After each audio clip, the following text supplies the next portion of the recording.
Welcome to the Unitarian Universalist Church of the Brazos Valley, UUCBV, or Brazos UU for short.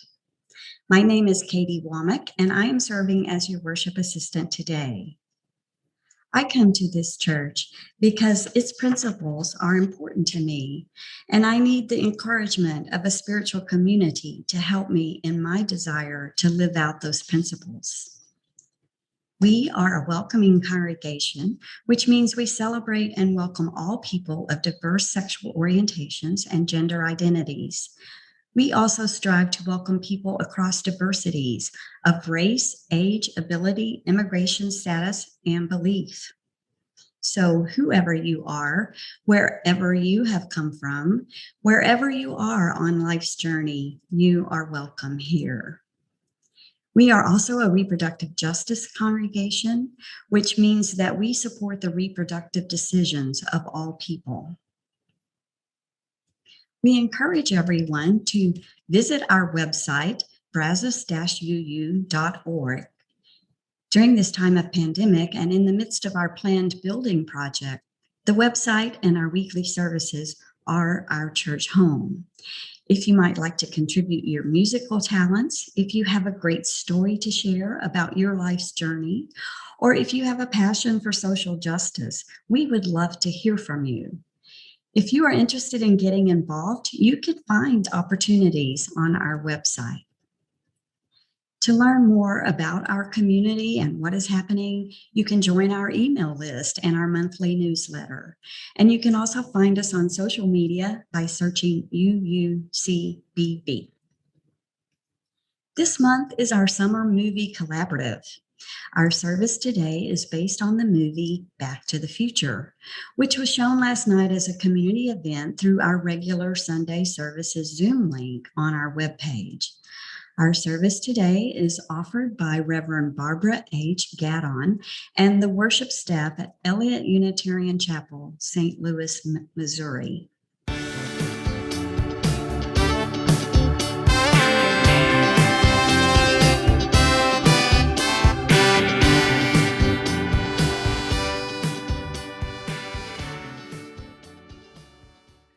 Welcome to worship at Eliot Unitarian Chapel. I am the Reverend Barbara Gadon, and I am honored to serve as your lead minister along with the Reverend Krista Taves. If you are with us for the first time, we offer you a special welcome. We are an intentionally inclusive congregation which welcomes all creeds, all races, all genders, all sexual orientations, and all kinds of families. Welcome. And welcome to UU Summer at the Movies. This summer, we are excited to worship with 9 other congregations, each one offering a service based on the themes and lessons of some of our favorite movies. For example, what have we learned about mass incarceration since 1994 when The Shawshank Redemption was released? How do we draw hope from The Last Jedi? Where do we find freedom in Hidden Figures? We will answer these questions and more at UU Summer at the Movies. All the movies we've selected are readily available. They're either free or they are inexpensive to rent. So do peruse the list, treat yourself, and watch them before the services. Eliot Chapel will be offering a service called The Purposes of Time Travel, based on, you guessed it, Back to the Future. Great Scott!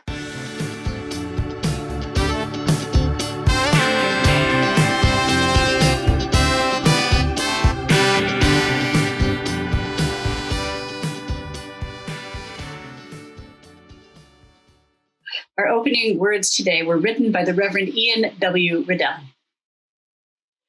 Come one, come all. Come with your missing pieces and your extra screws. Come with your hard edges and your soft spots. Come with your bowed heads and upright spines.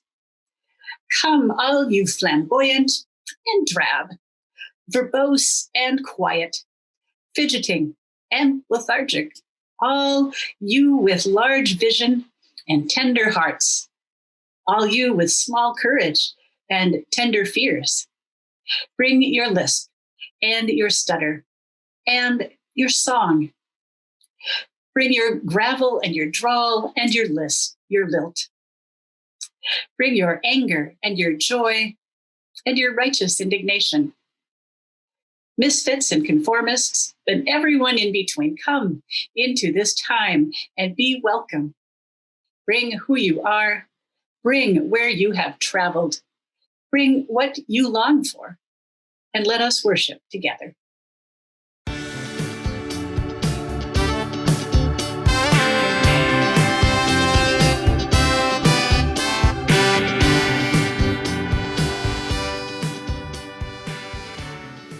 Well, hello.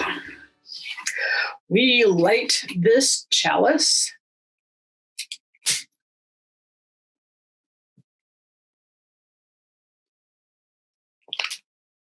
We light this chalice to honor the past, to celebrate the mysteries, and to encourage boldness to move into the future.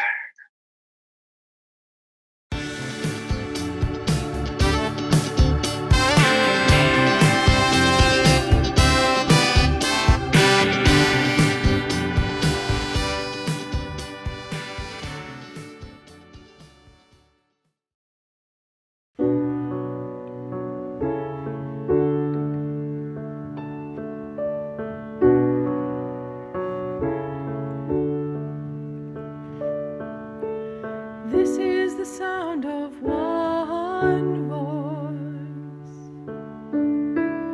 one spirit, one voice, the sound of one who makes a choice. This is the sound of one voice. This is the sound of one voice.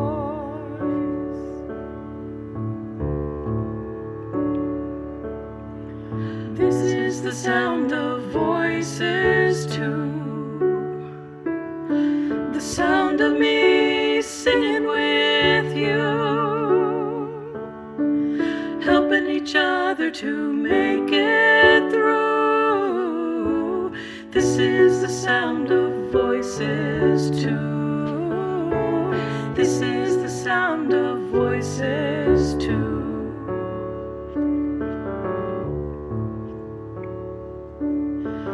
This is the sound of voices three, singing together in harmony,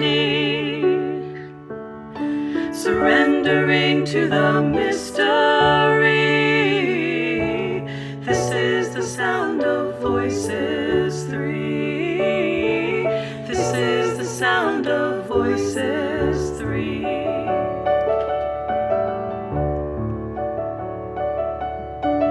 This is the sound of all of us, singing with love and the will to trust. Leave the rest behind, it'll turn to dust. This is the sound of all of us. This is the sound of all of us. Ooh.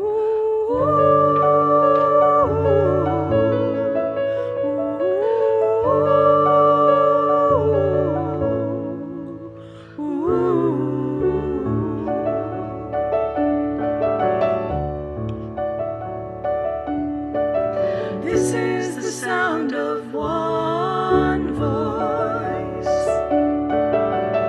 one people, one voice, a song for every one of us. This is the sound of one voice. This is the sound of one voice.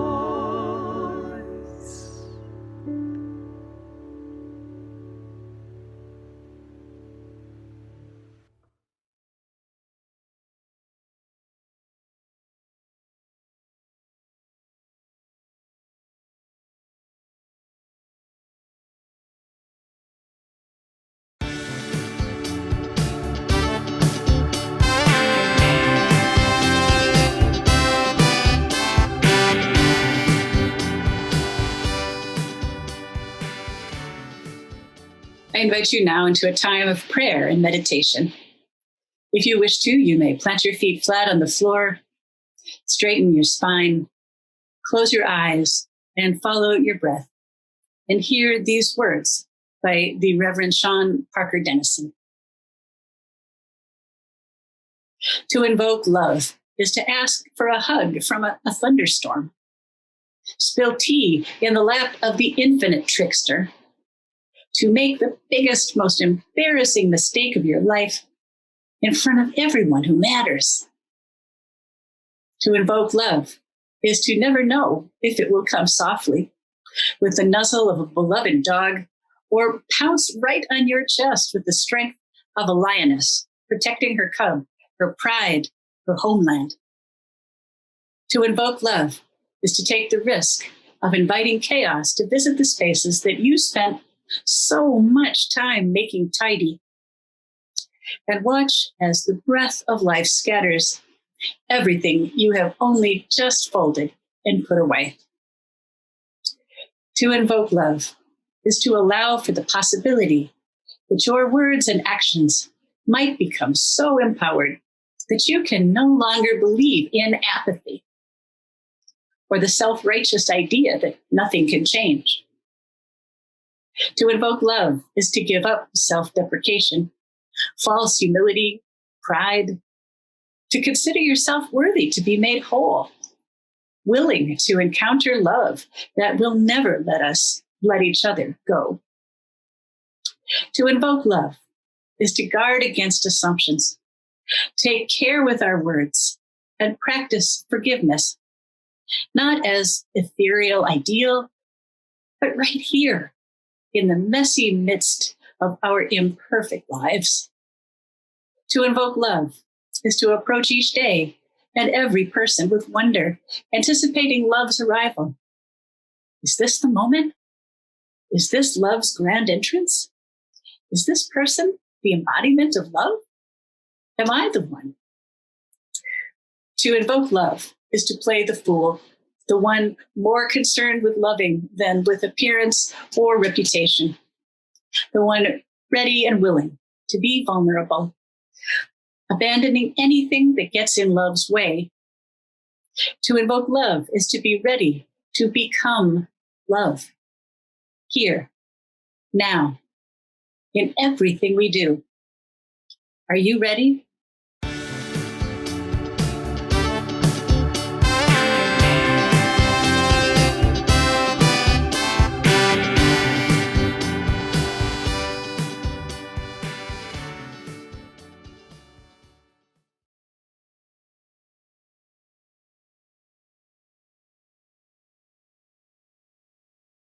Where do we come from? What are we? Where are we going? Where do we come from? What are we? Where are we going? Where do we come from? What are we? Where are we going? Where do we come from? What are we? Where are we going? Mystery from mystery. Life is a riddle and a mystery. Mystery from mystery. Life is a riddle and a mystery. Where do we come from? Where are we going? Where do we come from? Where are we going? Where do we come from? Where are we going? Where do we come from? Life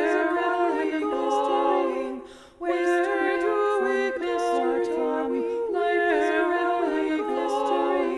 Where do we come from? Mystery. Life is a riddle and a mystery. Where do we come from? Mystery. Life is a riddle and a mystery. Where do we come from? What are we? Where are we going? Where do we come from? What are we? Where are we going? Where do we come from? What are we? Where are we going? Where do we come from? What are we? Where are we going?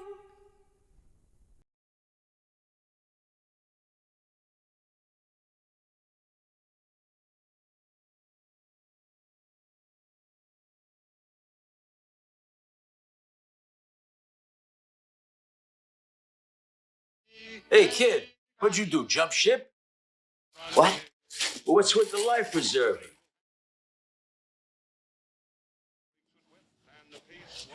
I just want to use the phone. Yeah, it's in the bag. Round. Great, you're alive.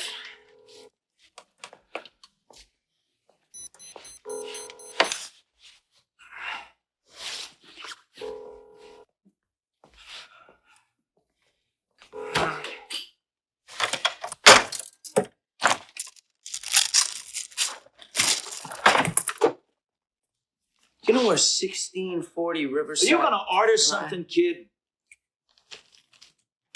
Yeah. Give me a tab. Tab, I can't give you a tab unless you order something. Right, give me a Pepsi free.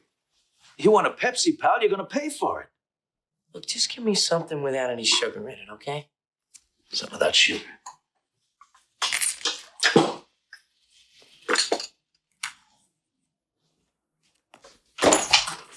Hey, McFly. What do you think you're doing? Biff. Hey, I'm talking to you, McFly, you Irish bug. Oh, hey, Biff. Hey, guys. How are you doing? You got my homework finished, McFly? Well, actually, I figured since it wasn't due till Monday. Hello? Hello? Anybody home? Hey, think, McFly, think. I gotta have time to recopy it. You realize what would happen if I hand in my homework in your handwriting? I'll get kicked out of school. You wouldn't want that to happen, would you? Would you? Well, now, of course not. No, Biff. I wouldn't no. want that to happen.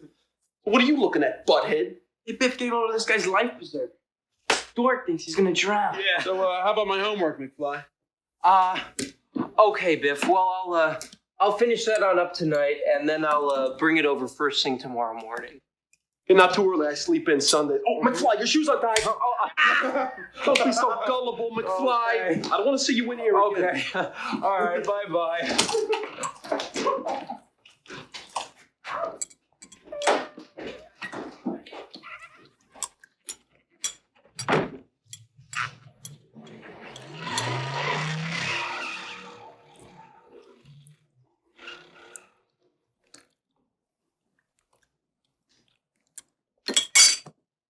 What? You're George McFly. Yeah, who are you? Say, what do you let those boys push you around like that for? Well, they're bigger than me. Stand tall, boy. Have some respect for yourself. Don't you know if you let people walk over you now, they'll be walking over you for the rest of your life. Look at me. You think I'm gonna spend the rest of my life in this slop house? Watch it, Goldie. No, sir. I'm gonna make something of myself. I'm going to night school. And one day I'm gonna be somebody. That's right, he's gonna be mayor. Yeah, I'm in mayor. Now that's a good idea. I could run for mayor. A colored mayor, that'll be the day. You wait and see, Mr. Carruthers. I will be mayor. I'll be the most powerful man in Hill Valley, and I'm gonna clean up this town. Good. You can start by sweeping the floor. Mayor Goldie Wilson. Like the sound of that.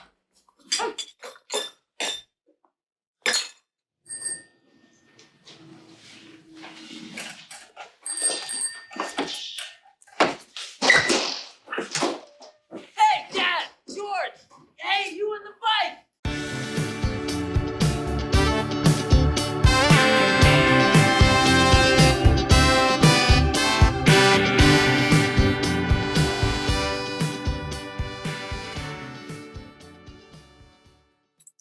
I had a dream recently that I met my father as a young man, or more accurately, I almost met him. It was a bright summer day, and I was walking in a town that was unfamiliar to me. And I saw a man coming toward me in a light-colored suit with a crew cut and kind of big squarish glasses. He was probably in his 20s or his 30s, young anyway. And I had this sudden rush of recognition. He was the man that I saw in all of our family photographs that were taken before I was born. I said, "Dad." And he stopped and looked confused, as anybody might be if a woman twice their age addressed them as Dad. But I couldn't help myself. "Dad." And he stopped, blinking for a moment, And he might have been just going to say something to me when a car pulled up and a woman popped out and grabbed him by the arm. "Come on, Mr. Hogue," she said, looking at me suspiciously. "We'll get you out of here." And she hustled him into the car and drove off. Clearly, I have seen a few movies about time travel. I love them. I'm one of the people that wishes that time travel was true. It's why I chose Back to the Future as the text for our service. Time travel is about the longing, the hunger, the desire that we all have to break free of the limitations of time, to have more of it, or to have more time to be doing the things and being with the people that we love, to change violent or a painful history, to deal with mistakes and regrets, and to overcome the frailty and the limited shelf life of all the human bodies that we hold dear. It's something that we know is not possible and yet stubbornly still find quite plausible, like almost meeting your late father as a young man. It just seems just beyond our reach. And it's not just storytellers who are interested in this notion. The National Geographic reports that 50 scientific papers are published every year concerning time travel. The idea is just a little more than a century old. It really hasn't been part of our thinking for most of human history. H.G. Wells put together the words time and travel for the first time, really, in 1895 when he wrote The Time Machine. Why then, you might wonder? And James Gleick, in his wonderful book, Time Travel, gives us some great insights about that. He says that the industrial age showed people were watching their daily life change dramatically. And they could see an agrarian life receding behind them. And for the first time, people could see that their lives were different from that of their parents. And the world that their children would inhabit would be different from their own. Marshall McLuhan said, "Technology defines how we collectively understand time and space." So different inventions like the telegraph, which made transmission of information instantaneous instead of being limited by the speed at which a horse or a train car could move. This type of precision allowed us to create a train schedule.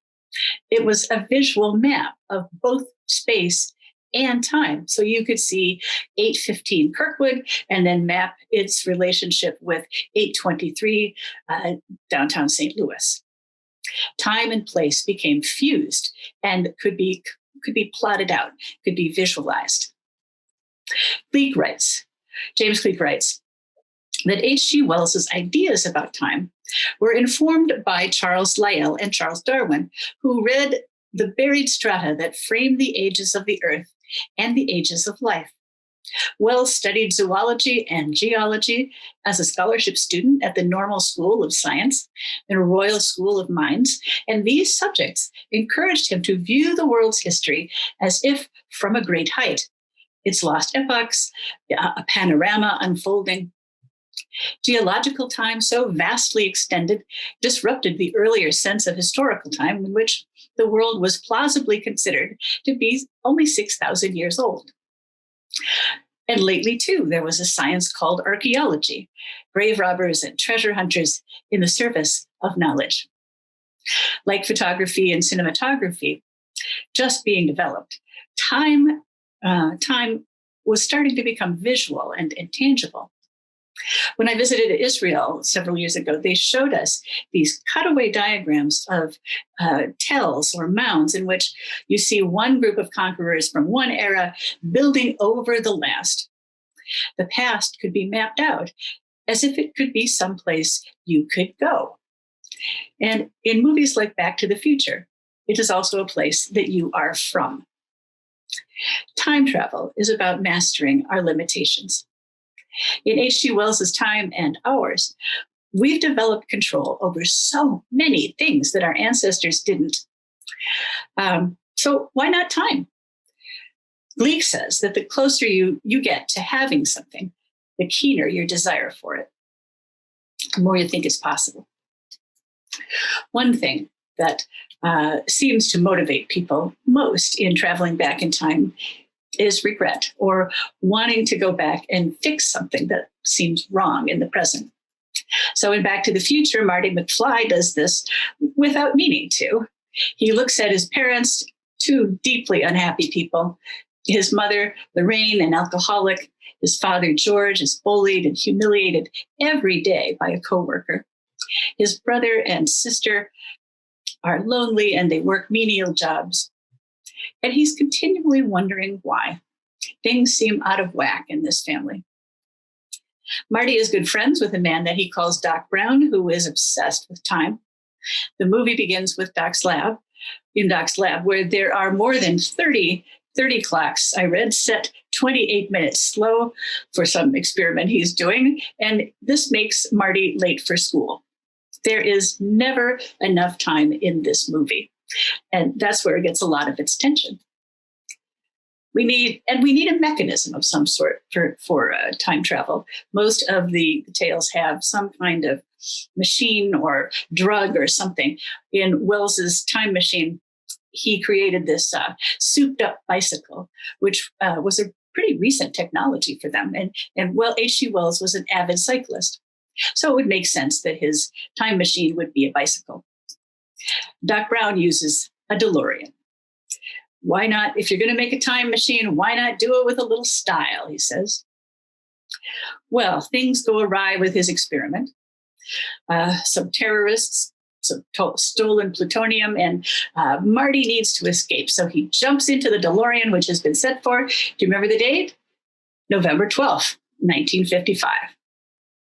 So Marty returns to that date and he meets his parents, George and Lorraine, who are high school students. What a remarkable opportunity, right? Who wouldn't want a glimpse of their parents as teenagers?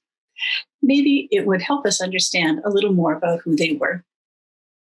And who wouldn't want to at least walk around in another time, just say for a week? Robert Zemeckis' 1955 is gorgeous, with cool cars, great clothes, and music that at least is about to become fabulous. With this much time since the movie was released, Back to the Future also serves as a time capsule for the 1980s. No cell phones, computers, there are stonewashed jeans, big teased hair, Calvin Klein underwear, and the running joke is people thinking that Marty's vest jacket, the height of fashion in 1985, was a life preserver. The town also looks a lot nicer and shinier than it did in 1985. Since our hero is a young, white, straight, cisgender, able-bodied male, this town was literally built for him. You can see it on the sign advertising a brand new development. Film critic Justin Chang said that Back to the Future was a perfect film for the mid-1980s and the Reagan era. It worshiped technological innovation, and it nursed a longing for what it considered a simpler time that had gone by. There are a few notes in the film that have kind of soured with time, I think. Don't say that a white kid from the suburbs gives a genius like Chuck Berry his new sound. Just don't. Don't create what is essentially a rape scene as a chance for someone to be a hero. Not cool, dude. For what it's worth, I'd like to see a film where Lorraine gets to be the one to deliver that right hook that knocks Biff out. Then she jumps into the DeLorean, drives off for 5 or 6 years hence, gets her law degree, and puts his sorry behind in jail. But to quote Marty McFly, I guess you guys aren't ready for that. They weren't in 1985. But your granddaughters are going to make it happen. You could say that all the reasons that we want to travel in time really come down to one, to elude death. Time is brutal. Time is a killer. Everyone knows that time will bury us eventually. Time's winged chariot is not taking us anywhere good. The late Forrester Church once said, religion is our human response to the dual reality of being alive and having to die. I find that so powerful. I'm going to say it again. Religion is our human response to the duality of being alive and having to die. What do we make of this is a religious question. Religion has for centuries tried to soften this terrible notion of death and finality with the possibility of heaven and hell, creating rules of behavior and creeds that have to be believed, cycles of reincarnation, even if you don't think it's fair. There was something satisfying in saying, well, at least we know. Universalism's great contribution to Western religion was to insist that the notion of hell was simply unbelievable, unsubstantiated, and utterly cruel for a loving God to do to God's people. Other religions have followed suit after that. Religion, for Unitarian Universalists, now as a whole, I would say we are agnostic about the afterlife. We don't know, and we simply can't know. And yet, I have to think that we feel the same longing to know as anybody else. There is a scene towards the end when Lorraine and George have their legendary kiss at the Enchantment Under the Sea ball, which makes Marty's future life secure again. Marty leaves the stage and he runs into them. Lorraine.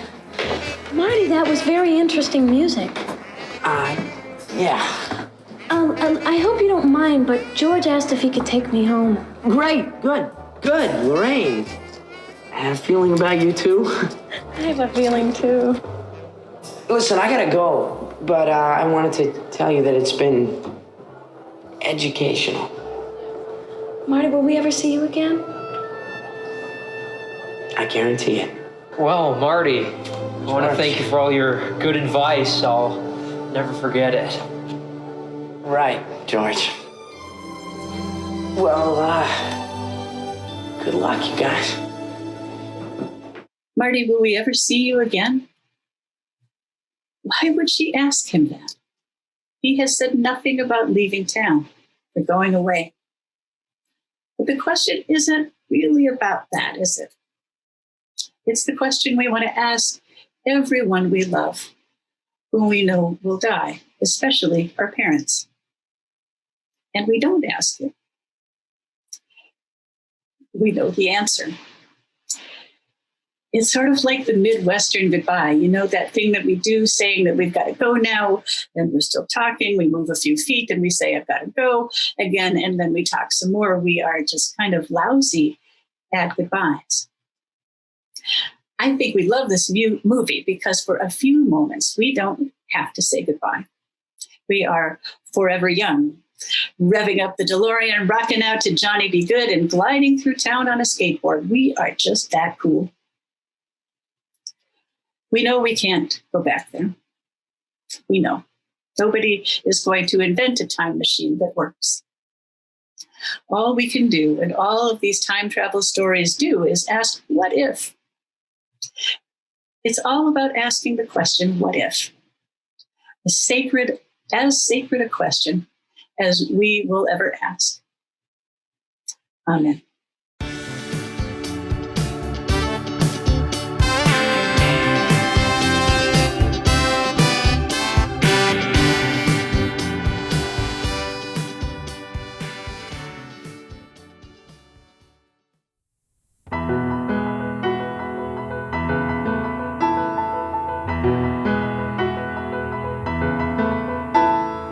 Though below me I feel no motion, standing on these mountains and plains, far away from the rolling ocean, still my dry land heart can say, I've been sailing all my life now, never harbor or port have I known, the wide universe is the ocean I drown.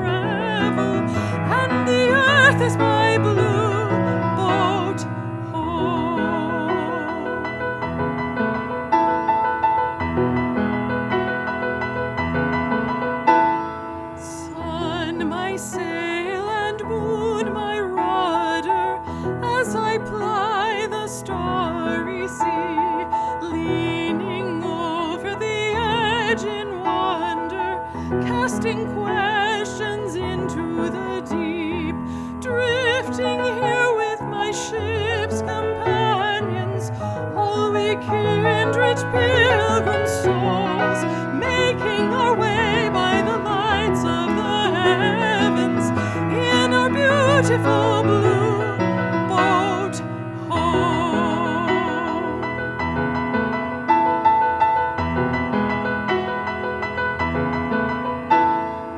I give thanks to the waves upholding me, hail the great winds urging me on, greet the infinite sea before me, sing the sky my sailor's song. I was born upon the fathoms, never harbor or port have I known. The wide universe is the ocean I travel, and the earth is my blue boat home.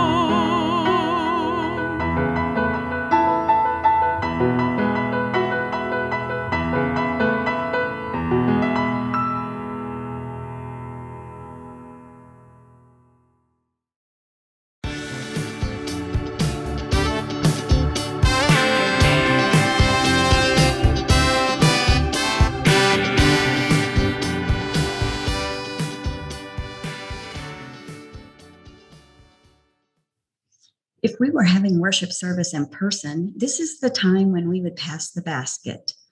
This church shares the proceeds of the offering plate donation every week to support important nonprofit organizations with which we work. This month, we are proud to support the Confronting Our Racism group. CORG is a coalition of community organizations working to increase our understanding of systemic racism and the ways it impacts individuals in our communities. Please be as generous as you can. If you wish to make an offering, you can mail your check, or for your convenience, you can donate online. On our homepage at brazos-uu.org, you can find our mailing address at the bottom, and you can see a Donate Here link. In the chat box, you will see that link now.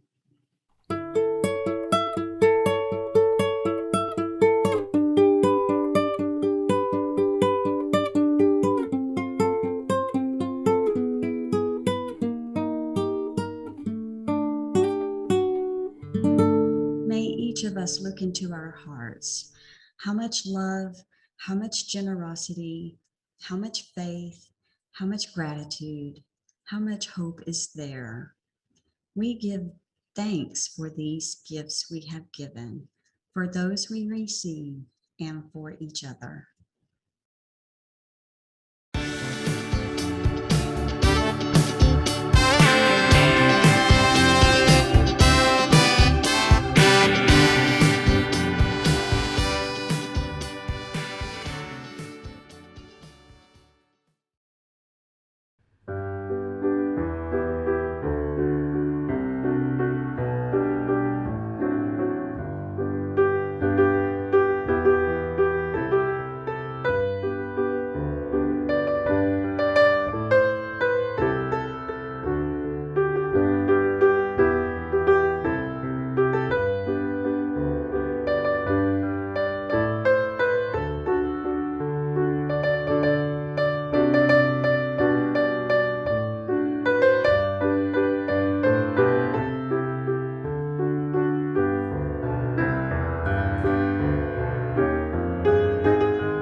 Now may the love which overcomes all differences, which heals all wounds, which puts to flight all fears, which reconciles all who are separated, be in us and among us now and always.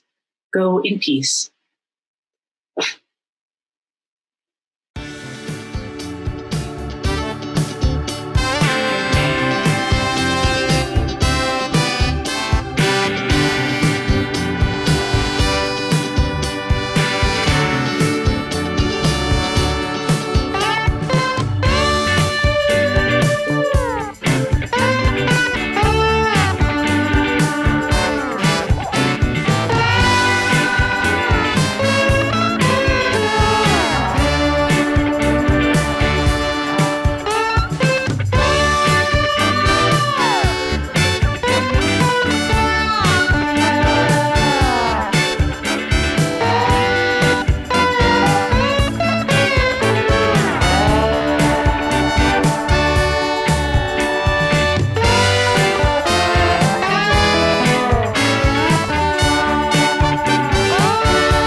To the future!